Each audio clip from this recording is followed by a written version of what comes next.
السلام علیکم ورحمۃ اللہ وبرکاتہ۔ کیا حال ہے آپ لوگوں کا؟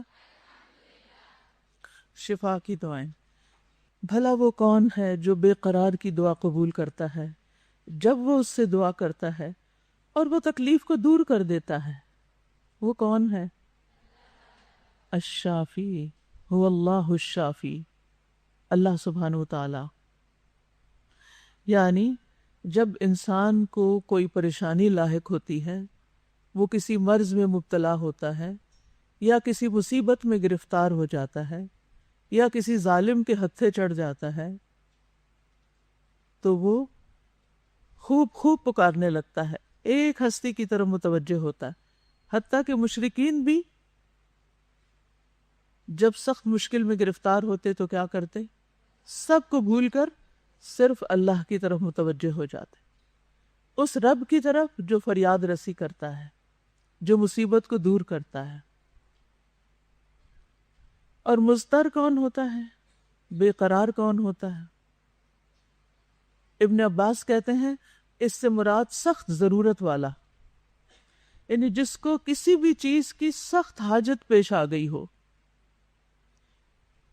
سدی کہتے ہیں جس کے پاس کوئی ہیلہ اور قوت نہیں، یعنی بے بس ہے، لاچار ہے، کچھ کر نہیں سکتا۔ ذنون مصری کہتے ہیں جس نے اللہ تعالی کے سوا سب سے تعلقات ختم کر دیے ہوں، سب کو چھوڑ کر صرف اور صرف اللہ کی طرف متوجہ ہونے والا۔ ابو عثمان نیشا پوری کہتے ہیں اس سے مراد مفلس ہے، مفلس یعنی جس کے پاس کچھ نہیں۔ سہیل بن عبداللہ کہتے ہیں اس سے مراد وہ شخص ہے جب وہ اللہ تعالیٰ کی بارگاہ میں دعا کے لیے اپنے ہاتھ اٹھائے تو اس کے پاس اطاعت سے کوئی وسیلہ نہ ہو جن کو وہ پیش کرے، یعنی اس کے پاس کوئی عبادت نہیں، کوئی چیز نہیں جو وسیلہ بنا کے پیش کرے۔ یعنی ایک انسان ہے، سخت گناہ گار ہے، سخت اللہ سے بہت دور ہے، لیکن ایک لمحہ آتا ہے زندگی میں سخت تکلیف اور پریشانی کا کہ جس میں پھر اس کو اللہ کے سوا کوئی یاد نہیں آتا، اور اس وقت وہ سوچتا ہے کہ وہ وہی ہے جو میری تکلیف دور کر سکتا ہے۔ اس کا ایمان جاگ اٹھتا ہے، اس کے اندر کی جو بے قراری ہوتی ہے وہ اس کے سارے پردے غفلت کے چاک کر دیتی ہے۔ جب کوئی انسان سخت مجبور ہو جاتا ہے اور وہ اخلاص کے ساتھ دعا کرتا ہے، سب وسیلوں کو چھوڑ کر، سب سہاروں کو چھوڑ کر صرف ایک سہارا پکڑتا ہے، تو ایسے شخص کی دعا اللہ تعالیٰ قبول کر لیتا ہے۔ اللہ تعالیٰ ضمانت دے رہا ہے وَيَكْشِفُ السُّوءَ، کہ وہ تکلیف دور کر دیتا ہے۔ اور یہ جو اخلاص ہوتا ہے نا، یہ تکلیف اور بے قراری سے پیدا ہوتا ہے۔ تو اس سے یہ بات سمجھ میں آتی ہے کہ اللہ تعالیٰ انسان کو مختلف آزمائشوں میں کیوں ڈالتا ہے، کیونکہ وہ اس کو اپنے لیے کیا کرنا چاہتا ہے؟ خالص کرنا چاہتا ہے۔ ہم پہ جب کوئی مشکل آتی ہے تو ہم کیا کرتے ہیں؟ بعض لوگ اللہ تعالیٰ سے شکوے کرنے لگتے ہیں، ایک میں ہی رہ گئی تھی، مجھ پر ہی کیوں بار بار یہ مشکلات آتی ہیں، میری زندگی میں چین کیوں نہیں، میرے ساتھ یہ کیوں ہو گیا، وائی می، اس طرح کے جملے بولتے ہیں۔ کیا اس سے مشکلات دور ہو جاتی ہیں؟ نہیں۔ دوسری طرح کے لوگ وہ ہوتے ہیں جو اس وقت جب سخت تپش میں ڈالے جاتے ہیں، ایک بھٹی میں ڈال دیے جاتے ہیں آزمائش کی، تو وہ کیا کرتے ہیں؟ پھر خالص ہو کر اللہ کو پکارتے ہیں، اللہ بس تو ہی ہے، تیرے سوا اور کوئی نہیں۔ تو پھر کیا ہوتا ہے؟ جب اس کا قلبی تعلق، دل کا تعلق، محبت کا تعلق، امید کا تعلق، توکل کا تعلق اللہ تعالیٰ سے پیدا ہوتا ہے، تو پھر ایسے اخلاص کی اللہ تعالیٰ بہت قدر کرتا ہے۔ چاہے ایسا کوئی شخص مومن ہو یا غیر مومن ہو، اطاعت شوار ہو یا فاجر و فاسق ہو، کوئی بھی ہو، نو میٹر واٹ، اللہ تو سب کا ہے نا۔ اور جب کوئی شخص بھٹکتا ہے، شیطان کے ہتھے چڑھتا ہے، اور پھر کسی موقع پر اللہ کی طرف پلٹ آتا ہے، تو اللہ تعالیٰ اس کو ویلکم کرتے ہیں یا نہیں؟ خوش ہوتے ہیں اس سے کہ نہیں؟ اس سے بھی زیادہ خوش ہوتے ہیں جس کی مثال وہ اونٹنی سے دی گئی، جس کی اس شخص سے دی گئی جس نے یعنی جس کی اونٹنی گم ہو گئی اور اس کے مرنا کے چانسز بڑھ گئے اور پھر اونٹنی مل گئی تو وہ خوش ہو گیا اور کہنے لگا کہ تو میرا بندہ اور میں تیرا رب، یعنی بالکل ہی اس کو یعنی آپے سے باہر ہو گیا خوشی کے مارے. ٹھیک ہے. تو اللہ تعالیٰ ہر ایسے بندے سے خوش ہوتے ہیں جو اللہ تعالیٰ کی طرف پلٹتا ہے، رجوع کرتا ہے، اور پلٹنا بھی اسی کی طرف چاہیے. ٹھیک ہے. ایک دفعہ یہ دعا اور ایک دفعہ یہ آیت کوئی اور پڑھ دے. کرا آپ پڑھی. أَمَّن يُجِيبُ الْمُضْطَرَّ إِذَا دَعَاهُ وَيَكْشِفُ السُّوءَ.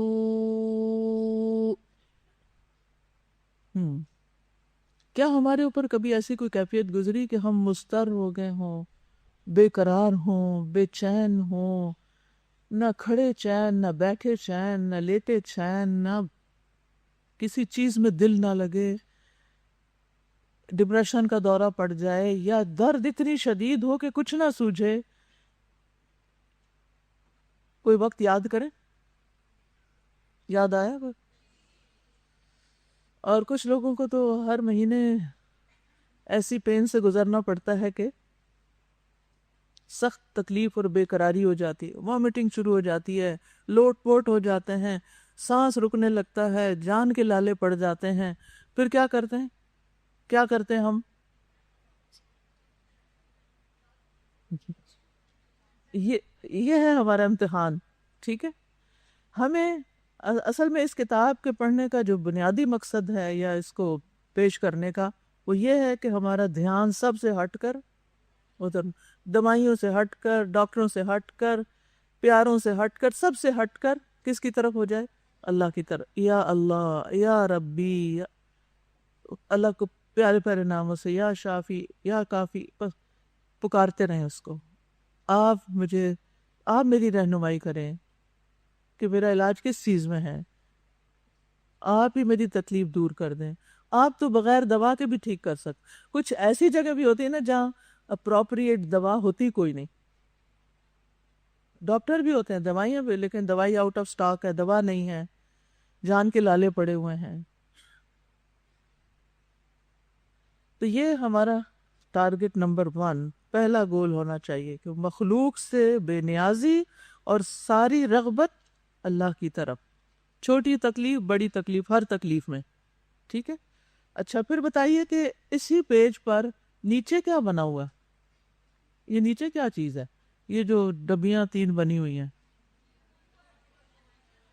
QR کوڈز ہیں. یہ کس لیے چھاپے گئے ہیں؟ تاکہ ان کو دیکھ کے خوش ہوں.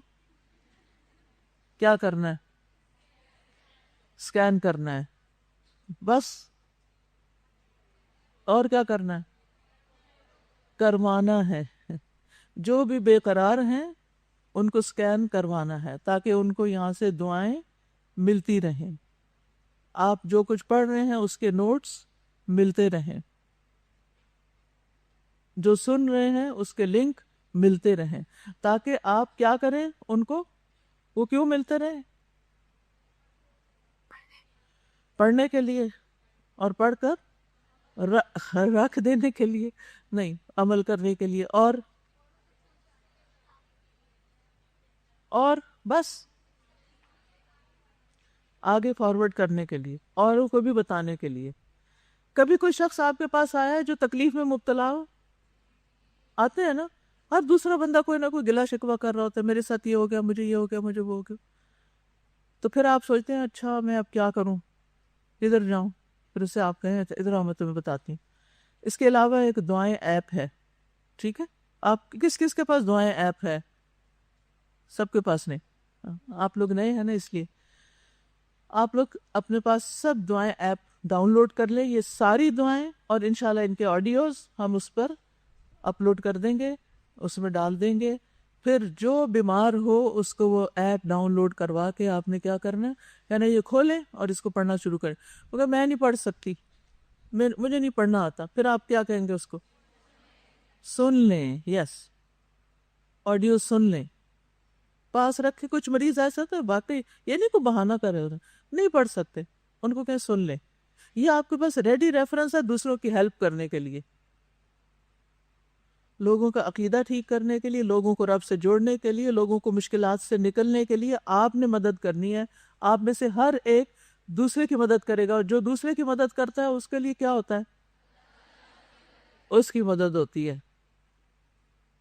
جو کسی کو ہیلپ کرتا ہے، ہو سکتا ہے آپ کسی کی تکلیف میں کام آئے اور اللہ تعالیٰ آپ کی تقدیر سے وہ تکلیف مٹا دے، ختم کر دے. تو پورے احساس کے ساتھ، درد کے ساتھ، اخلاص کے ساتھ، توجہ کے ساتھ اوروں کے کام آئیں. آپ کہیں گے میری کیا ہستی، میں تو ایک چھوٹا سا جگنو ہوں. لیکن علامہ اقبال کیا بتاتے ہیں جگنو کی کہانی سے؟ کسی کو آتی ہے جگنو والی نظم؟ یا اب اقبال بھی ہمارے نصاب سے آؤٹ ہو گیا؟ مائک میں بول دیجئے. ہیں جہاں میں ہیں لوگ وہی جہاں میں اچھے، آتے ہیں کام جو دوسروں کے. یس. تو آپ نے اچھے بننا ہے، اچھا بننا ہے. ہر شخص چاہتا ہے مجھے اچھا سمجھا جائے، میں کوئی برا انسان نہیں ہوں.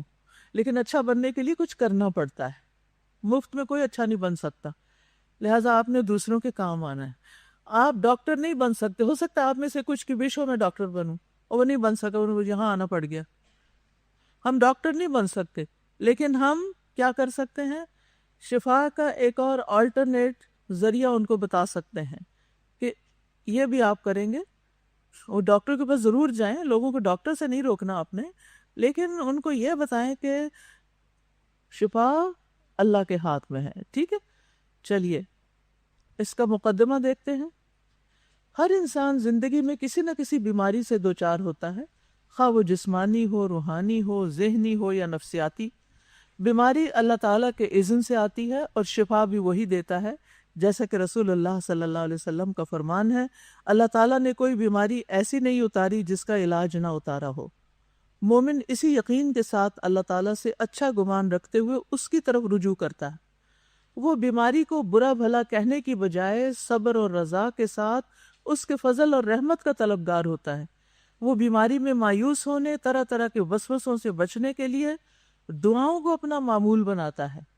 مرض میں پرہیز، علاج اور صدقہ خیرات کے ساتھ ساتھ دعاؤں کا سہارا لینے سے انسان نہ صرف شکوہ و شکایت سے بچتا ہے، بلکہ صبر کے اجر پر نظر رکھ کر اللہ ہی کے سامنے اپنی تکلیف اور پریشانی کا اظہار کرتا ہے، کیونکہ وہی ہر تکلیف دور کرنے اور مدد کرنے پر قدرت رکھتا ہے.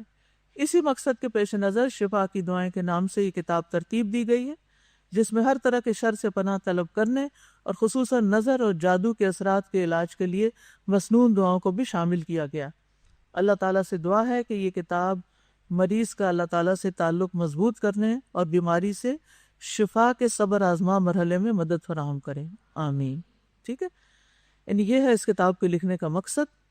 اب اس میں جو ایک بات ہے نا کہ شکوہ شکایت سے بچے اور پریشانی کا اظہار اللہ سے کرے، یعنی شکوہ شکایت کرنے میں بھی ہمیں بولنا پڑتا ہے یا نہیں؟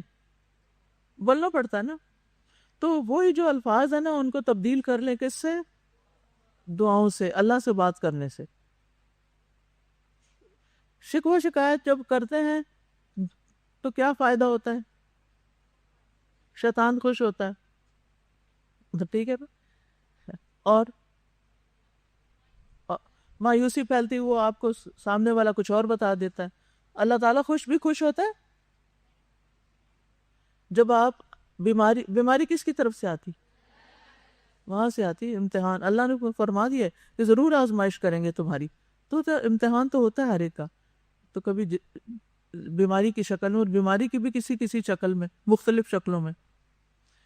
تو جب انسان اس بیماری کا شکوہ کرتا ہے تو بلا وجہ اپنی طاقت ضائع کرتا ہے، اور جب انسان اسی طاقت کو دعا کرنے میں استعمال کرتا ہے تو اس سے اس کی بیماری اور تکلیف دور ہو جاتی، یا کم از کم ہلکی ضرور ہو جاتی.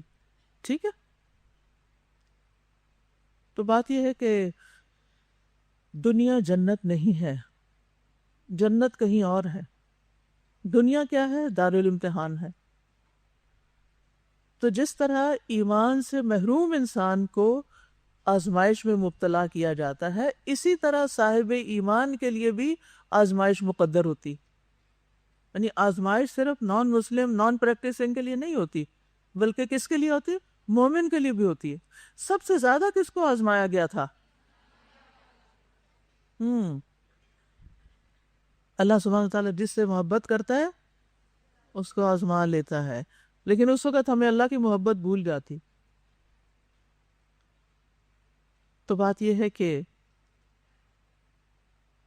آپ کتنی بھی کیئر کر لیں، کتنا بھی خیال رکھیں ہر لحاظ سے، لیکن پھر بھی کہیں نہ کہیں سے بیماری آ جاتی ہے.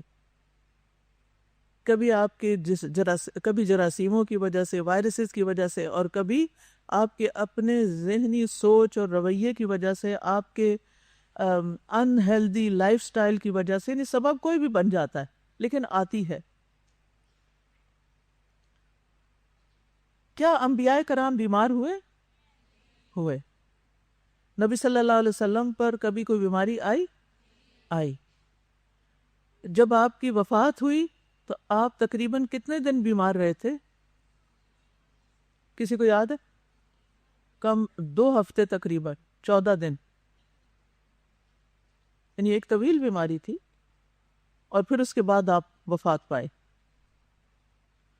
عام طور پر مومن کے ساتھ یہی ہوتا ہے، بیماری آتی ہے اور پھر وہ آہستہ آہستہ گھلتا گھلتا اللہ کو جا ملتا ہے. لیکن بعض اوقات اچانک بھی موت آ جاتی ہے. تو بہرحال موت سے پہلے یا زندگی میں بھی بیماری آتی ہے مومن کو پاک کرنے کے لیے. اسی لیے کہا جاتا ہے لا بیماری آئے، کوئی بتائے میں بیمار ہو گیا، آپ کیا کہتے ہیں؟ نبی صلی اللہ علیہ وسلم کیا دعا دیتے تھے؟ لا باس، کوئی بات نہیں. پھر کیا ہوا؟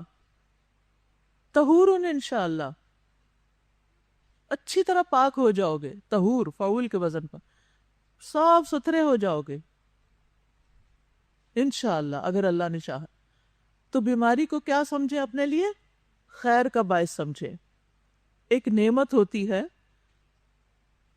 جس میں انسان کے گناہوں کا کفارہ ہوتا ہے، درجات کی بلندی ہوتی ہے.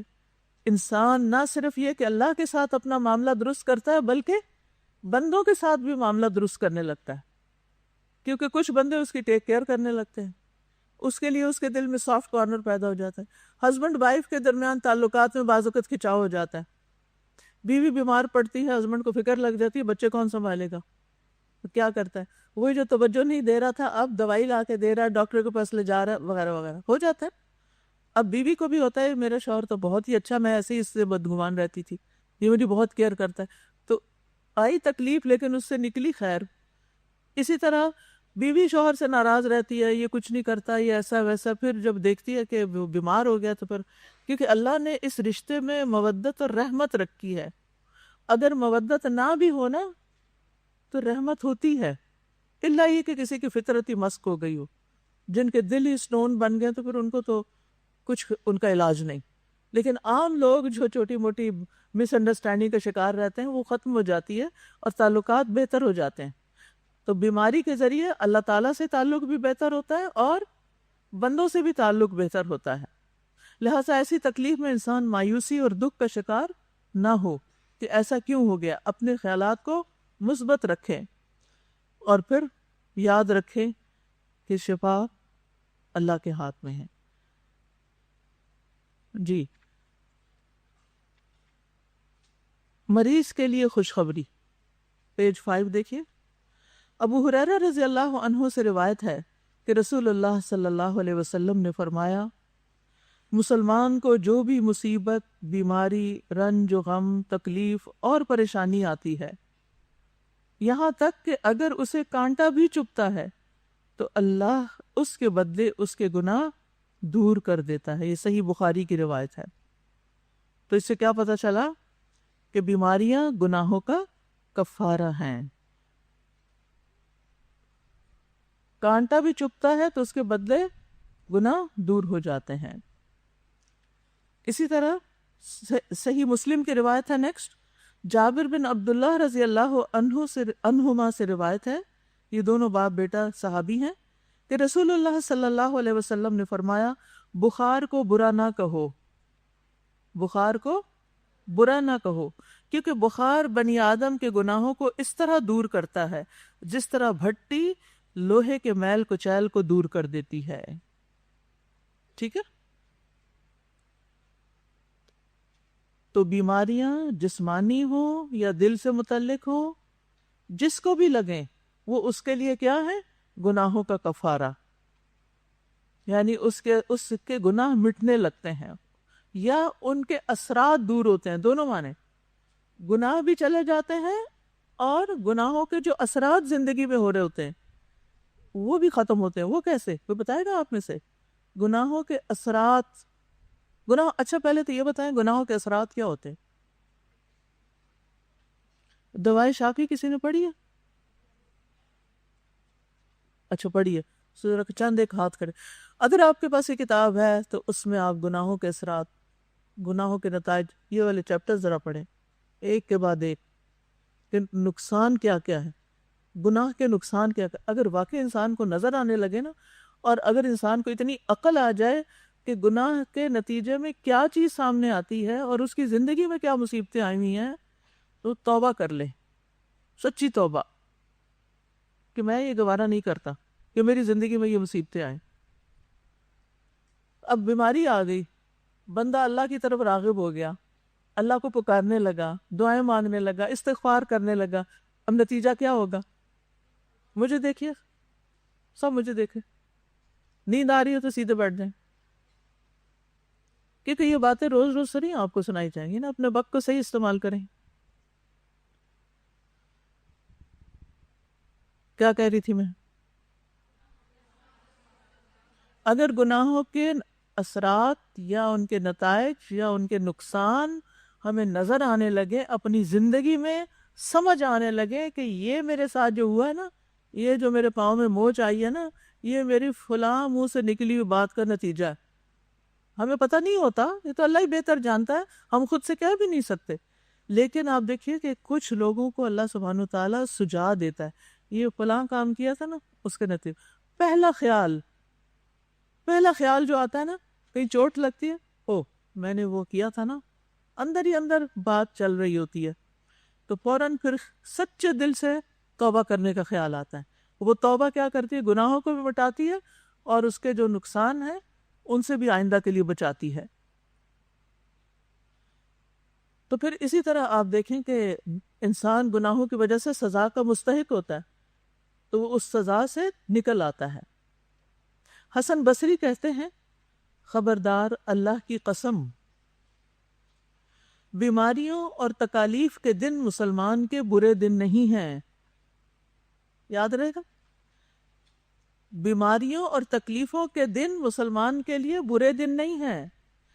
ان میں اس کو یاد دہانی کروائی جاتی ہے، وہ جو آخرت کے معاملات میں سے بھول جاتا ہے، اور ان کی وجہ سے اس کے گناہ مٹا دیے جاتے ہیں. اب آپ سوچ رہے ہوں گے کہ یہ باتیں آپ اچھا تھا کتاب میں لکھ دیتی اور ہم وہیں سے پڑھ لیتے، اور کیوں نہیں لکھی؟ کتاب بڑی ہو جاتی اور مریض اٹھا نہ سکتا. یہ سب سے بڑی ریسٹرکشن تھی.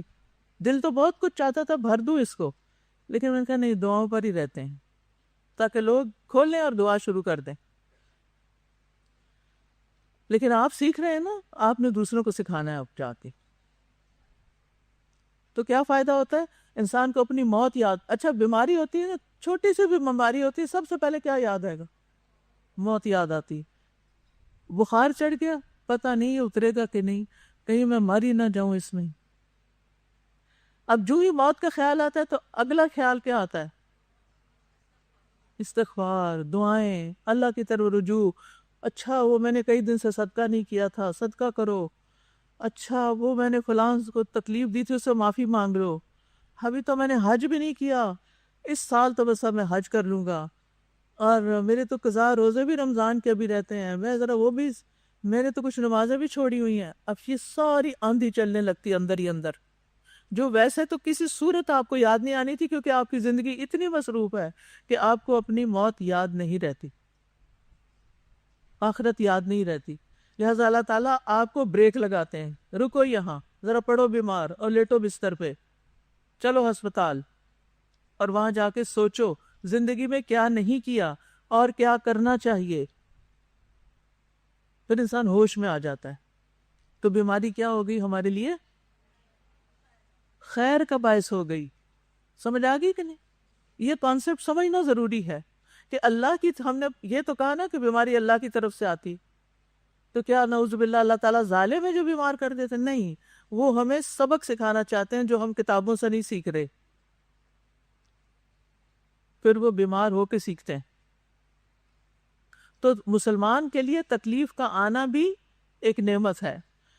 ابن تیمیہ رحمہ اللہ کہتے ہیں کہ اللہ کی اپنے بندوں پر، مومن بندوں پر کامل نعمت میں سے ہے کہ ان پر وہ سختیاں اور تکلیفیں واقع ہوتی ہیں جو ان کو اللہ کی توحید کی طرف مجبور کر دیتی ہیں، وہ ایک اکیلے اللہ کی طرف متوجہ کر دیتی ہیں. بس وہ اخلاص کے ساتھ اللہ کے لیے عبادت کرتے ہوئے اسی سے دعائیں مانگتے ہیں، اور ان کے دل کسی اور کے ساتھ نہیں بلکہ صرف اللہ سے جڑ جاتے ہیں. تو ان کے لیے اللہ پر توکل اور اس کی بارگاہ کی طرف انابت حاصل ہوتی ہے، جو کہ ان پر سب سے بڑی نعمت ہے، اس بات سے کہ ان کی بیماری دور ہو جائے یا ان کو آسانی حاصل ہو جائے. اس موقع پر صحت یاب ہونا اتنی بڑی نعمت نہیں جتنا بیمار ہونا نعمت ہے. اس کا یہ مطلب ہے بیماری مانگے؟ کیا خیال ہے؟ نہیں، بیماری کبھی نہ مانگے. کیوں؟ اس لیے کہ اللہ تعالیٰ کو بندے کے لیے کیا پسند ہے کہ وہ کیا مانگے؟ عافیت کی دعا مانگے. اللہ ہمیں عافیت میں رکھے اور بغیر کسی آزمائش میں ڈالے ہی ہماری غلطیاں ہمیں دکھا دے اور ہمیں ہماری اصلاح فرما دے. لیکن اگر بیماری کے ذریعے اللہ تعالیٰ اصلاح کرے، کیونکہ اللہ تو زیادہ پتہ نہیں، اس کی حکمت اور مسئلہ تو وہ جانتا ہے کہ اس کو کہاں سے سبق سکھانا ہے. مختلف لوگ مختلف طریقوں سے سبق سیکھتے ہیں نا، کوئی غلطیوں سے سیکھتا ہے، کوئی گناہوں سے سیکھتا ہے، کوئی بیماریوں سے سیکھتا ہے. بس سیکھنے والی نگاہ ہونی چاہیے. ٹھیک؟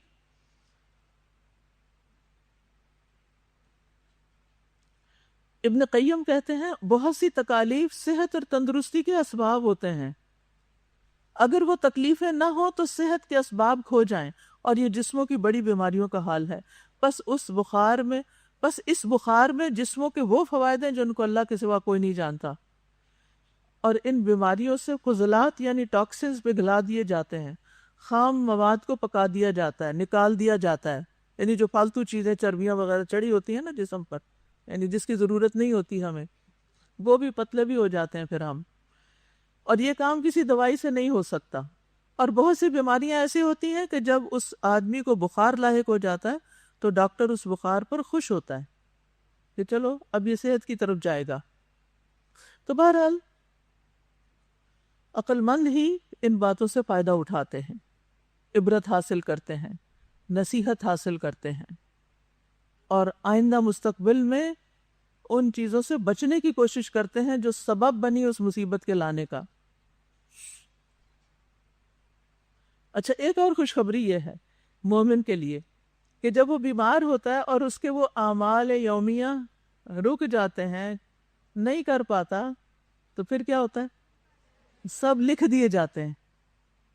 تو اس لیے خسارہ نہیں ہے، لیکن اس کے لیے آپ کو اچھی اچھی عادتوں پر پابندی ضروری ہے. جو پابندی اختیار کرتا ہے نا، مثلا صبح شام کے اذکار کی، اب وہ بے ہوش پڑا ہوا، اس کو ہوش ہی نہیں، اور صبح شام کے اذکار کا وقت نکل رہا ہے، فرشتے اس کے اعمال نامے میں خود سے ہی لکھ دیں گے کہ یہ روز پڑھتا تھا، پابندی سے پڑھتا تھا، قرآن پڑھتا تھا، فجر کی نماز پڑھتا تھا، سب ثواب. ایسی اجرت کوئی دیتا ہے کہ آپ کام پہ نہ جائیں اور تنخواہ آپ کے گھر پہنچتی رہے؟ یہ مہربانی صرف اللہ سبحانہ وتعالی ہی کرتا ہے کہ بندہ کام نہ بھی کرے تو اس کی جو سابقہ حسنات ہوتی ہیں ان کو سامنے رکھ کر اس کے ساتھ بھلائی کا معاملہ کیا جاتا ہے. چلیے اگلی دعا پڑھتے، اب اگلی جگہ نیکسٹ آگے آتے ہیں. چلتے جی، پیج نمبر 6. تکلیف آنے پر یہ دعا مانگے. ٹھیک ہے، کون مانگے گا؟ سدرا. إنا لله وإنا إليه راجعون اللهم أجرني في مصيبتي وأخلف لي خيرا منها. صحیح مسلم. بے شک ہم سب اللہ ہی کے ہیں اور ہم سب اسی کی طرف لوٹ کر جانے والے ہیں. اے اللہ مجھے میری مصیبت کے عوض اجر دے اور مجھے اس سے بہتر عطا فرما، یعنی میری حالت بہتر کر دے۔ ام سلمہ رضی اللہ عنہا روایت کرتی ہیں، کہتی ہیں میں نے رسول اللہ صلی اللہ علیہ وسلم کو فرماتے ہوئے سنا، کوئی مسلمان نہیں جسے مصیبت پہنچے اور وہ وہی کچھ کہے جس کا اللہ نے اسے حکم دیا ہے، یقیناً ہم اللہ کے ہیں اور اسی کی طرف لوٹنے والے ہیں۔ اے اللہ مجھے میری مصیبت پر اجر عطا فرما اور مجھے اس سے بہتر بدل عطا فرما، مگر اللہ تعالیٰ اسے اس کا بہتر بدل عطا فرما دیتا ہے۔ اور وہ اپنا واقعہ بتاتی ہیں کہ میرے شوہر ابو سلمہ فوت ہو گئے تو میں نے دل میں سوچا کون سا مسلمان ابو سلمہ سے بہتر ہوگا۔ وہ پہلا گھرانہ ہے جس نے رسول اللہ صلی اللہ علیہ وسلم کی طرف ہجرت کی، یعنی اتنا زیادہ احکام پر عمل کرنے والے تھے، لیکن میں نے وہی کلمات کہے جو حکم دیا گیا تھا، تو اللہ تعالیٰ نے مجھے رسول اللہ صلی اللہ علیہ وسلم کی صورت میں اس کا بدل عطا فرما دیا۔ پھر ام سلمہ کی شادی حضور صلی اللہ علیہ وسلم سے ہو گئی۔ تو بعض اوقات انسان کے وہم و گمان میں بھی نہیں ہوتا، لیکن اللہ پہ یقین ہوتا ہے، اگر اللہ کی طرف سے علم میرے لیے آیا نا اور میں اس پر عمل کروں تو اس میں یقیناً خیر ہوگی۔ آپ دیکھیں دین کے ہر حکم پر جتنا یقین آپ کا بڑھے گا اتنی خیر اور برکت آپ کو زندگی میں نصیب ہوگی۔ میرے رب نے فرمایا نا، بس کر لیتے ہیں، دیکھیں کچھ نہیں ہوتا، ہو جائے جیسے کہا ہے نا ایسے ہی ہوگا۔ حسن ظن، ٹھیک ہے۔ تو اس سے پتہ چلتا ہے کہ اچھا ہم یہ دعا کب پڑھتے ہیں؟ انا للہ و انا الیہ راجعون، جب کوئی فوت ہو جاتا ہے، کیونکہ وہ سب سے بڑی مصیبت ہے نا، اس کے بعد تو واپس نہیں آنا۔ لیکن اس کے علاوہ بھی الحمدللہ اب اتنی اویئرنیس ہو گئی ہے، لوگ لائٹ جاتی ہے تو سارے انا للہ پڑھتے ہیں، کچھ ٹوٹ جاتا ہے تو انا للہ پڑھتے ہیں، کچھ چوٹ لگ جاتی ہے تو انا للہ، مطلب الحمدللہ یہ دعا ہمارے اس میں آ چکی ہے، عادات میں شامل ہو گئی ہے۔ لیکن یہ ہر مصیبت پہ پڑھی جا سکتی، ہر تکلیف پہ، سمیت بیماری کے۔ اور مریض کو تو جو ہی اس کے ڈائگنوسس ہوں، جو ہی اس کی بلڈ رپورٹ آ جائے، جو ہی ڈاکٹر کی طرف سے بیماری کی خبر آ جائے، کیونکہ بعض اوقات انسان تھکاوٹ فیل کرتا ہے تو کہتے چلو میں ٹیسٹ کروا لیتے، جو ہی ٹیسٹ پہ تو خوفناک بیماری نکل آتی ہے۔ اس کو سننا، اس کو جاننا بڑے حوصلے کا کام ہوتا ہے۔ اس وقت دو میں سے ایک رسپانس ہوتا ہے ہمارا، یا ہم انا للہ پڑھ لیتے ہیں، الحمدللہ کہہ دیتے ہیں، الحمدللہ علی کل حال، اور یا پھر ہم کیا کرتے ہیں؟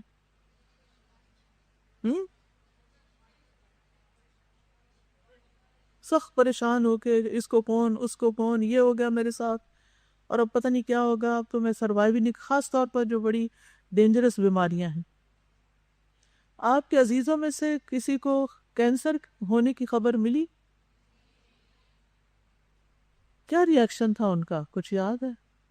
جو ہی پتہ چلا تو کیا ہوا؟ جی آپ مائک دیجیے ان کو۔ استاذہ میرے فادر کا فرسٹ سٹیج کا لیور کینسر ڈائگنوز ہوا تھا، ہمارے لیے ایک بالکل نئی چیز تھی، ایسے لگ رہا تھا جیسے بس صرف ڈس اپوائنٹمنٹ ہے۔ الحمدللہ ہو گیا، میرے بھائی نے ٹرانسپلانٹ کیا اللہ کی فضل سے، لیکن اس ٹائم پہ الحمدللہ اتنی اویئرنیس تھی کہ یہ دعا پڑھی تھی، الحمدللہ ماشاءاللہ دونوں ٹھیک ہے اللہ کی فضل۔ الحمدللہ یعنی کیونکہ صدمے کی پہلی چوٹ، پہلی دفعہ جب آپ کو خبر ملی اس وقت آپ نے یہ پڑھنا ہے، یعنی کہ ساری باتیں کر کے ہائے ہائے یہ کیا ہو گیا، رونا شروع کرتے، اور پہلا خیال کس کا آیا؟ موت۔ اب تو نہیں بچنا، خوفناک بیماری ہے، اس میں زیادہ سروائیول نہیں ہوتا، خاص طور پر اگر ایڈوانس سٹیج پہ پہنچ جائے، لیکن اس میں بھی کئی لوگوں کا 4th گریڈ میں بھی ریورس ہوا ہے۔ کیوں؟ صرف علاج سے نہیں، پازیٹیو تھنکنگ سے، میں ٹھیک ہو جاؤں گا، میں ٹھیک ہو جاؤں گی، اللہ خیر کرے گا، سب اچھا ہوگا۔ تو اللہ سے اچھا گمان رکھنا، زبان سے اچھے الفاظ نکالنا، زبان سے اچھے الفاظ نکالنے آپ نے، اور ان سے اچھے الفاظ کون سے ہو سکتے ہیں؟ تو سب سے پہلے اللہ کی طرف رجوع، یہ دعا پڑھنی ہے، اللہ پہ توکل کرنا ہے، یاد رکھنا ہے کہ اللہ ہی الشافی ہے، وہ شفا دے سکتا ہے، وہ ہر چیز پہ قادر ہے. پھر دعا کرنی ہے اللہم اشفنی شفاء لا یغادر سقما، اللہ ایسی شفا دے جو بیماری کا نام نشان نہ چھوڑے.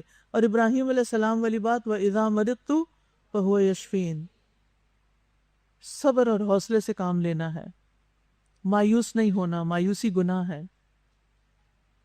پھر بیماری کے بارے میں صحیح علم حاصل کرنا ہے، یہ بیماری ہے کیا اور اس کا علاج کیا ہوتا ہے، اس کا مرحلہ کیا ہے، کہاں پر پہنچی ہوئی ہے. ڈاکٹر سے پوچھیں، سیکنڈ اوپینین لیں، گھبرائیں نہیں، اور ساتھ ساتھ اللہ سبحانہ وتعالیٰ سے اچھی امید رکھیں کہ سب ٹھیک ہو جائے گا. علاج کی طرف قدم بڑھائیں، دعا سے کام لیں، اور اس کے ساتھ ساتھ دوا کی طرف بھی جائیں.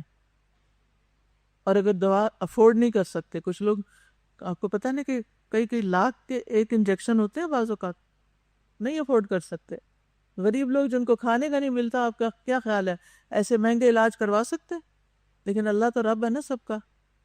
اگر کوئی دوائی نہیں لے سکتا تو دعائیں تو بہت ہیں، سب کچھ چینج ہو سکتا ہے.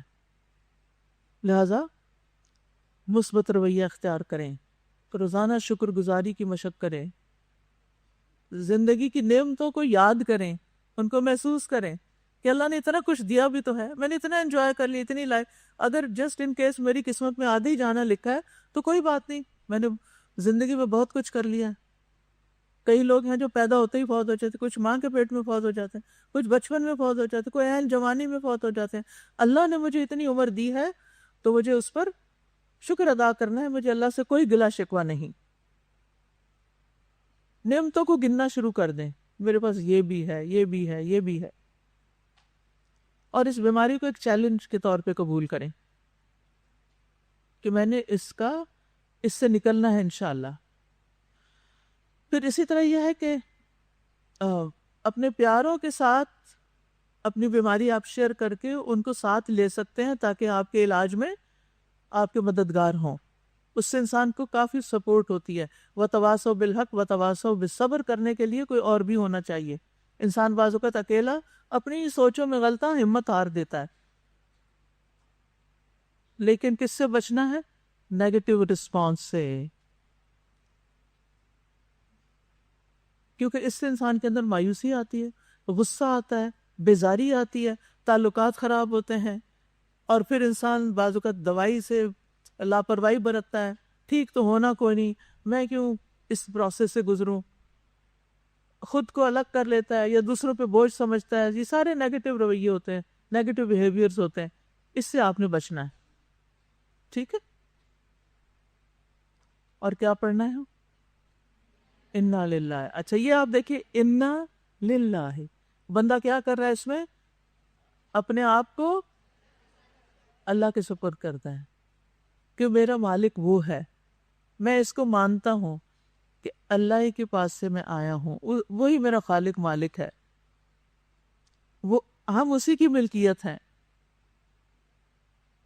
وہ ہمارے ساتھ جو چاہے کر سکتا ہے. مثلا آپ کی ملکیت میں کوئی چیز ہے، مثلا کیا چیز؟ موبائل. ٹھیک ہے، آپ اس کے ساتھ لوگوں کی مرضی کے مطابق چلتے ہیں یا اپنی؟ کیوں؟ میرا موبائل ہے نا، میں جو چاہوں کروں، چاہے تو آف کر دوں، چاہے تو استعمال کروں، چاہے تو رکھ دوں کہیں، چاہے تو بیچ دوں، چاہے کچھ بھی کروں، کر سکتے ہیں. کیوں؟ میرا موبائل، میرا. تو ہم کس کے ہیں؟ اللہ کے. انا للہ، ہم اللہ کے ہیں. لہذا جب ہم اللہ کے ہیں تو ہم پر اللہ کا جو بھی حکم، جو بھی فیصلہ آ رہا ہے وہ بالکل درست ہے، اور ہم اس میں بالکل ناراض نہیں ہوں گے، ہم اس فیصلے کو قبول کریں گے. اچھا جب ہم ڈینائل فیز میں ہوتا ہے نا کہ قبول نہیں کرتے، تو پھر بڑی مشکلات ہو جاتی ہیں. اب مثلا آپ کا کوئی پیارا بیمار ہو گیا اور سخت بیماری کا شکار ہو گیا، یوں لگتا بچنے والا نہیں، تو ہم کیا کرتے ہیں؟ نہیں ابھی نہیں اس کو مرنا چاہیے، کیونکہ میری ذات کو اس سے بہت فائدہ پہنچ رہا ہے. بس اللہ نے تو کوئی وقت لکھا ہے نا، اس نے تو جانا ہی ہے. وہ ایکسیپٹ نہیں کرتے. بعض لوگ کو فوت بھی ہو جائے تو اس کو بھی ایکسیپٹ نہیں کرتے. اس کا نقصان کیا ہوتا ہے؟ اس کا نقصان یہ ہوتا ہے کہ اس وقت کرنے کے جو کام ہوتے ہیں بندہ وہ نہیں کر سکتا. ٹھیک ہے. کچھ لوگ بیمار ہوتے ہیں وہ مانتے ہی نہیں ہم بیمار ہیں لہٰذا وہ علاج کرائیں گے نہیں.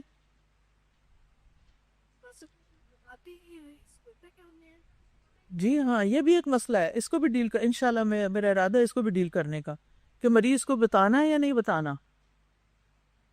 آپ کیا کہتے ہیں؟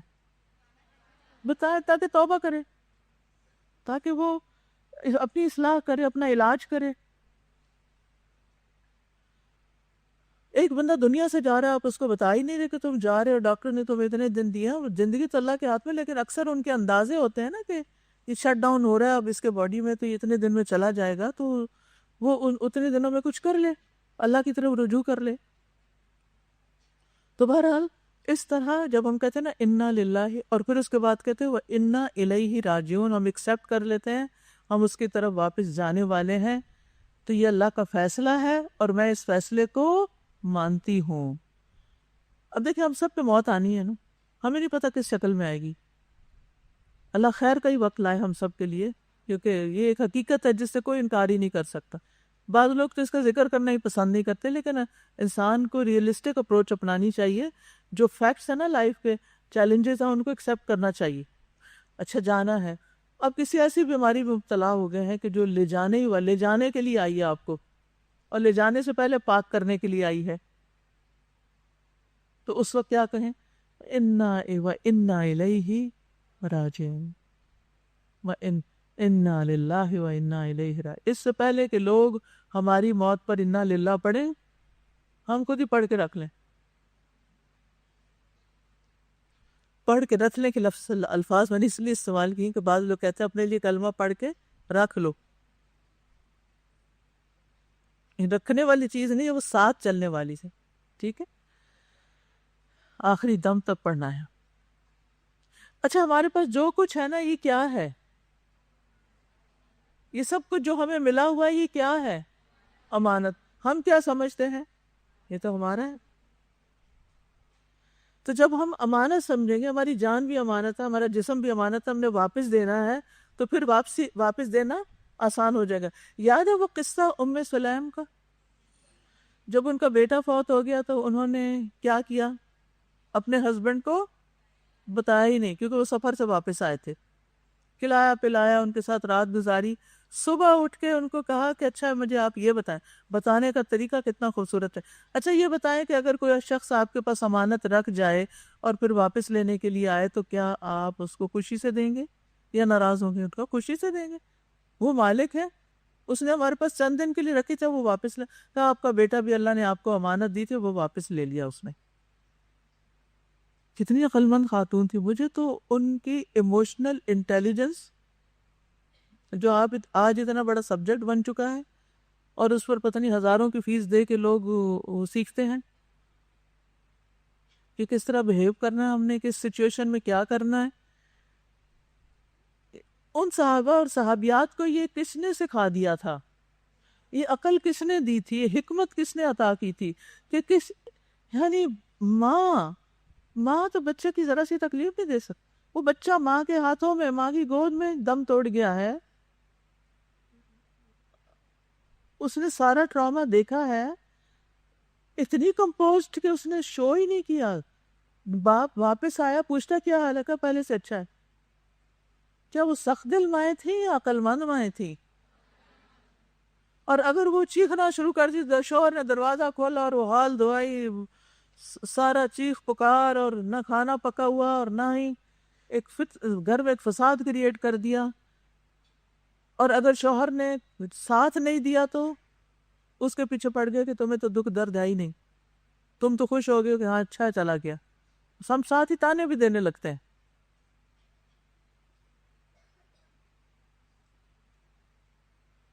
آپ میں سے کون یہ ارادہ کرتا ہے کہ زندگی کی کسی بھی دکھ تکلیف میں ہم نے ام سلیم کے اسوہ حسنہ کو سامنے رکھنا ہے؟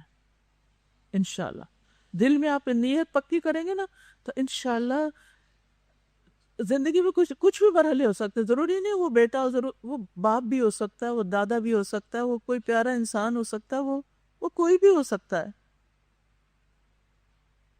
تو پھر ہم اس وقت بہت نارمل بیہیو کرتے ہیں.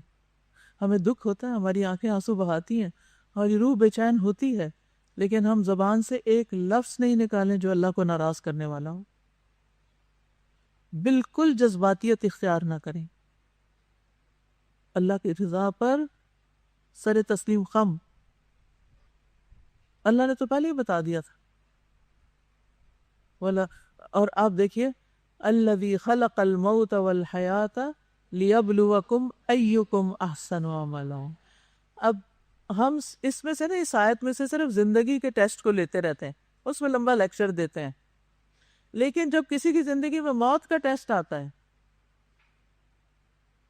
اور اس پر ہمارا کیا رویہ ہوتا ہے، لنبلوکم ایکم احسن عملا، کہ موت کے مرحلے پر، موت کے فیصلے پر، کیونکہ اللہ نے بنائی ہے نا، اللہ نے دی ہے، اللہ کا فیصلہ آ گیا، اللہ نے بھیجا فرشتے کو، جو جان لیا اس کی، تو اس پر ہم نے کیا کرنا ہے؟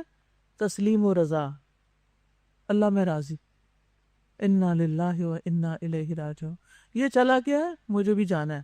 ہم سمجھتے ہیں ہم تو ادھر ہیں عیش و عشرت کے لیے، اور وہ بیچارہ، اور وہ ہمیں چھوڑ گیا، ہم سے جدا ہو گیا. تو یہ فراق اور جدائی جو ہے مومن کے لیے عارضی ہے.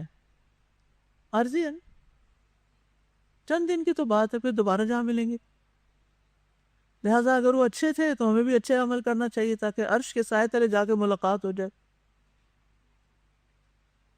یعنی وہ لوگ جن سے ہم اللہ کی خاطر محبت کرتے ہیں وہ ہم سے جدا ہو جاتے ہیں، تو کیا چیز دل کو ڈھارس دیتی ہے کہ قیامت کے دن جو لوگ اللہ کی خاطر محبت کرتے ہوں گے آپس میں، وہ عرش الہی کے سائے تلے ہوں گے.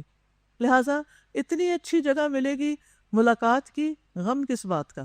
جب ساری دنیا پریشان ہوگی تو اللہ ہمیں پریشانی سے انشاءاللہ بچائے گا. وَهُم مِّن فَزَعٍ يَوْمَئِذٍ آمِنُونَ. لہٰذا کسی کی موت سے سبق لے کے، عبرت لے کے اپنی اصلاح کر لینی چاہیے. ٹھیک ہے، چلے.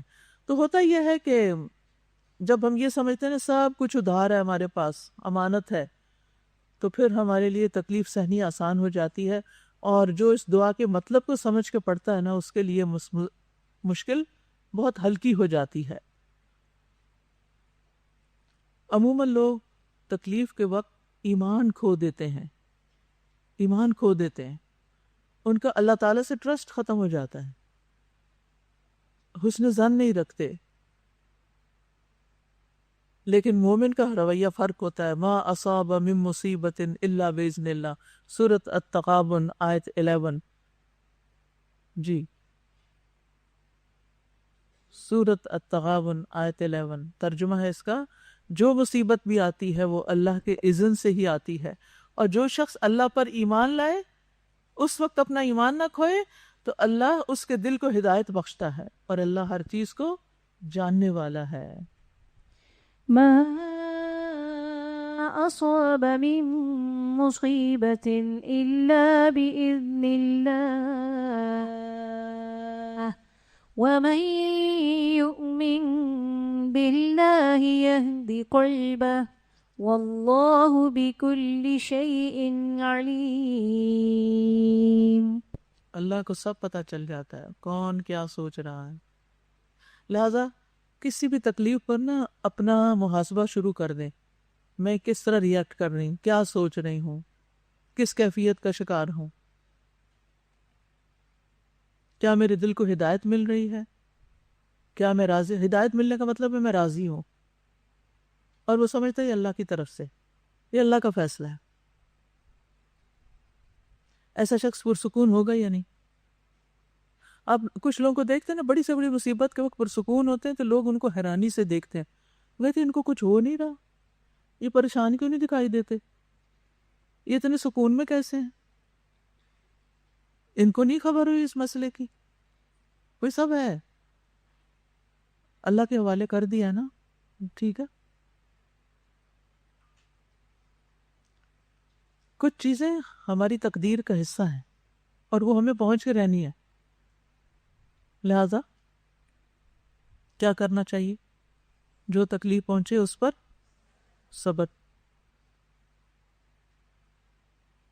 اللہ تعالیٰ فرماتے ہیں لِكَيْ لَا تَأْسَوْا عَلَىٰ مَا فَاتَكُمْ، جو تم سے کھو گیا اس پہ افسوس مت کرو، حکم ہے نا اللہ کا. وَلَا تَفْرَحُوا بِمَا آتَاكُمْ، جو ملا اس میں خوش بھی نہ ہو، اکڑو بھی نہیں، پھولو بھی نہیں. وَاللَّهُ لَا يُحِبُّ كُلَّ مُخْتَالٍ فَخُورٍ، اللہ کسی بھی خود پسند اور فخر کرنے والے کو پسند نہیں کرتا. ہمارا رویہ کیا ہوتا ہے؟ جب کچھ ملتا ہے تو ہم کیا کرتے ہیں؟ آپ پہ سے باہر ہو جاتے ہیں، بڑے خوش ہو جاتے ہیں، ایکسائٹیڈ ہو جاتے ہیں. اور جب کچھ جاتا ہے تو کیا ہوتا ہے؟ دھے پڑتے ہیں. ان رویوں سے باہر نکلنا ہے. یہ آپ کے ایمان کا ٹیسٹ ہے. اس سے آپ کو پتہ چلے گا کہ آپ ایمان کے کس درجے پر ہیں. تو اپنا ٹیسٹ خود ہی کرتے رہا کریں. پھر دعا کرتے ہیں اللہم اجرنی فی مصیبتی واخلف لی خیرا منہ، یعنی مصیبت پر اللہ مجھے اجر اور اچھا بدلہ دے. یعنی میں ایک چیز سے محروم ہو گیا ہوں، صحت سے محروم ہو گیا ہوں، اب آپ مجھے اس کا بدل عطا کریں. اب مختلف چیزوں کا بدل مختلف ہوتا ہے، ٹھیک ہے. اگر کوئی فوت ہو جائے، مثلا باپ فوت ہو جائے، تو کیا کوئی باپ ملے گا؟ جی نہیں. پھر کیا ہو سکتا ہے؟ کوئی زندگی میں کوئی ایسا مینٹور آ جائے، آپ کے لیے وہ کام کرے جو آپ کے باپ نے بھی نہیں کیا، آپ کو وہ سکھا دے، وہ تربیت کر دے، اس طرح پال دے جو آپ کا باپ نہیں پال سکتا تھا. یتیم بچے بعض اوقات کچھ لوگ یتیموں کو اڈاپٹ کرتے ہیں نا. میں دبئی میں ایک فیملی کو جانتی ہوں، انہوں نے، ان کے اپنے بچے نہیں ہوئے تو انہوں نے 4 بچے پاکستان سے لیے، اڈاپٹ کیے عیدی سے. چاروں کے چاروں اتنی زیادہ ان کو فیسلٹیز، ریسورسز، نعمتیں ملی، پڑھ کے کہاں سے کہاں پہنچے ہیں. کوئی ایویشن میں ہے، کوئی جہاز چلا رہا ہے، کوئی کچھ کر رہا ہے، کوئی کچھ. تو میں جب اس فیملی کو دیکھتی ہوں، میں ان بچوں کو میں حیران ہوتی ہوں. میں کہتی ہوں یا اللہ، اللہ نے ان کے لیے، ان کے ماں باپ نہیں رکھے تھے لیکن ان کے لیے یہ چیزیں رکھی تھی. اگر یہ وہاں ہوتے، یوسف علیہ السلام اگر فلسطین میں ہوتے تو وہ نہیں بن سکتے تھے جو مصر جا کر بنے. اللہ کا فیصلہ نا. نعم البدل کسی اور شکل میں مل گیا. لیکن باقی رشتوں میں ایسا ہوتا ہے، کسی کی بیوی فوت ہو گئی یا شوہر فوت ہو گیا تو اس سے بہتر کوئی مل جائے. کوئی بیٹا فوت ہو جائے تو بعض اوقات اس کی اولاد آپ کے لیے بیٹے سے بھی زیادہ کیئرنگ ہوتی ہے. ہو سکتا ہے بیٹا زندہ ہوتا تو آپ کا خیال نہ رکھتا، لیکن وہ اپنے پیچھے ایک بیٹا چھوڑ گیا جو بڑا ہو کر آپ کا سہارا بنا ہوا ہے. اللہ تعالیٰ کسی کو بھی محروم نہیں کرتا ہے. آپ اس سے اچھی ہی توقع رکھیں. جس کا مال چلا جائے، جس کی اولاد چلی جائے، جس کی صحت چلی جائے، تو ایسے لوگوں پر پھر اللہ کی رحمتیں ہوتی ہیں، انسان کے بلند درجات ہوتے ہیں اور انسان اللہ کا محبوب بن جاتا ہے. عمر بن عبدالعزیز اپنے بیٹے عبد الملک سے کہتے تھے، اللہ کی قسم میں چاہتا ہوں تو مجھ سے پہلے فوت ہو جائے. ایسے کوئی کہہ سکتا ہے؟ کوئی کہے گا؟ ہم میں سے تو کوئی نہیں کہہ سکتا. اللہ، اس وجہ سے کہ میں تیرے فوت ہو جانے کی مصیبت کا اجر اللہ سے طلب کروں. اور ان کا بیٹا کہتا تھا، اے ابا جان، اللہ کی قسم جو چیز آپ پسند کرتے ہیں مجھے اس میں کوئی کراہت نہیں. وہ اسماعیل علیہ السلام والا رویہ کہ میں چاہتا ہوں تجھے ذبح کر دوں. کہا یا ابت افعل ما تؤمر، ابا جان جو آپ کو حکم ملا کر لیجئے، میں حاضر ہوں ذبح ہونے کے لیے. کیا اطاعت ہے، کیسا بیٹا ہے. اب یہ جملہ چھوٹا سا ہے، انا للہ، اور یہ دعا، لیکن اس کے اثرات حیران کن ہیں. اور یہ اسی وقت ملتے ہیں جب انسان اللہ کے فیصلے پر راضی ہوتا ہے، انسان کو تسلی مل جاتی ہے. اور قرآن مجید میں جہاں جس آیت میں یہ آتا ہے وہاں 3 طرح کا اجر بتایا گیا، صلوات اللہ و رحمتہ اور ہدایت. اللہ کی مہربانیاں، رحمت اور ہدایت. یہ اللہ تعالیٰ کا اس امت پر بڑا احسان ہے کہ اللہ تعالیٰ اگر بندے سے کچھ لیتا ہے تو اس کے بدلے اس کو بہت کچھ دیتا ہے.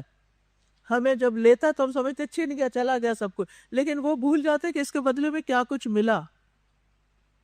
تو کرنا کیا ہم نے؟ صرف بے روح یہ آیت نہیں پڑھ لینی، بلکہ دعا نہیں پڑھ لینی، بلکہ کیا کرنا ہے؟ اس کو نیکی کمانے، غنیمت حاصل کرنے، خیر و بلائی کا ذریعہ کا ایک ذریعہ سمجھنا ہے. کیا یہ ایک دفعہ پڑھے؟ پھر اب لوگ پتہ کیا کہتے ہیں، یہ آپ نے لکھا نہیں 1 دفعہ پڑھنا ہے یا 100 دفعہ پڑھنا ہے. کتنی دفعہ پڑھنا ہے؟ خلوص کے ساتھ دل سے ایک دفعہ بھی پڑھنا کافی ہو جائے گا، لیکن اگر بار بار بھی پڑھے تو منع نہیں ہے، ٹھیک ہے، بس یقین ہونا چاہیے، ٹھیک. اور یقین جو ہے یہ کوئی سائنسی آلہ نہیں ہے کہ اس کو ٹیسٹ کریں ہم اس پہ یقین کتنا ہے. یقین بالکل نہیں سے لے کر پختہ یقین تک کئی درجات ہیں اس کے، اور کچھ لوگوں کا میٹر وہ 100 تک پہنچ جاتا ہے، اتنا یقین ان کو ہوتا ہے جو میں نے پڑھا ہے نا اس کا نتیجہ مجھے مل کے ہی رہنا ہے.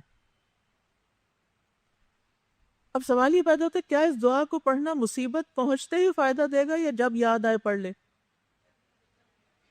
افضل تو اسی وقت پڑھے، لیکن اگر بھول گیا اس وقت تو جب یاد آئے یا بعد میں بھی بار بار تکلیف یاد آ رہی ہے تو بار بار پڑھ لے، ٹھیک ہے. پہلی دفعہ پڑھنے پر صبر کا بھی اجر ملتا ہے، اور ثواب کی نیت سے پڑھتا ہے تو اس کا بھی بہت بڑا اجر ہے، کیونکہ صبر صدمے کی پہلی چوٹ پر ہوتا ہے، اور وقت گزرنے کے ساتھ ساتھ تکلیف ہلکی بھی ہوتی ہے، یہ بھی اللہ کی بڑی رحمت ہے. تو وہ لوگ ہیں، دو طرح کے لوگ ہوتے ہیں، ایک وہ جو اجر کی امید رکھتے ہیں اس لیے صبر کرتے ہیں اور وہ سمجھتے ہیں کہ جزا فضا کا کوئی فائدہ نہیں، اور دوسرے وہ ہیں جو ایمان اور ثواب کی نیت سے صبر نہیں کرتے، بس مجبوراً چپ ہو جاتے ہیں. وہ آہستہ آہستہ تسلی پا لیتے ہیں، وقت گزرنے کہتے ہیں نا ٹائم از ہیلر، ٹائم کے ساتھ ساتھ شفا یاب ہو جاتے ہیں. ٹائم نہیں ہیل کرتا، اللہ ہی کرتا ہے، لیکن بہرحال تو صابرین میں وہ شامل ہوتے ہیں جو صدمے کی پہلی چوٹ پر یہ سب کچھ کرتے ہیں، کیونکہ مصیبت پہنچتے ہی انسان کے اندر کمزوری آتی ہے، مصیبت انسان کو کمزور کرتی ہے. اللہ کا ذکر انسان کو کیا کرتا ہے؟ مضبوط کرتا ہے. رونا دھونا انسان کو ویک کرتا ہے، اللہ کا ذکر انسان کو مضبوط کرتا ہے. لہذا فوراً پڑھے اور جب بھی تکلیف یاد آئے پھر پڑھے، غفلت کا شکار نہ ہو.